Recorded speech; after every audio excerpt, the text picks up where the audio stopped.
Sono quasi 1000 i bambini che lo scorso 2 settembre sono ritornati nelle 10 scuole dell'infanzia comunali. Qui però si deve fare i conti con un fisiologico bisogno di insegnanti. Allo stesso tempo, il 31 di dicembre scadranno molti contratti delle maestre precarie che hanno svolto 36 mesi di servizio e non potranno più essere assunte.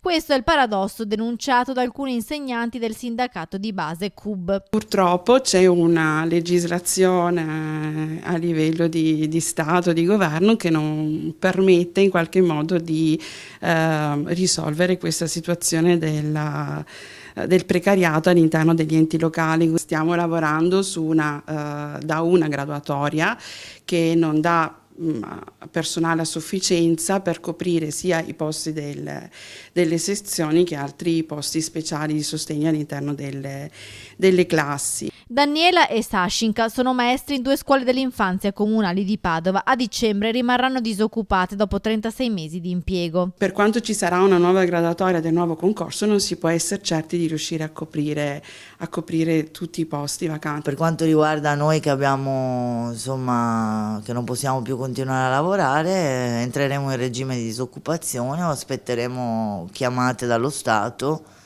dove anche lì, per quanto sia stato risolto il problema, cioè il fatto che comunque si può lavorare anche oltre i 36 mesi, manca sempre personale. La situazione è critica perché sono almeno 20 le insegnanti nella loro stessa posizione. La loro unica possibilità è quella di superare il concorso comunale indetto dopo molti anni per i 10 posti a tempo indeterminato che verranno assegnati nei prossimi 3 anni. Nel frattempo, da gennaio 2020, il rischio è che i posti per insegnanti delle scuole dell'infanzia comunali rimangano vuote se lo Stato non interviene con una legge che porti alla stabilizzazione dei contratti a tempo determinato iniziati nel 2015.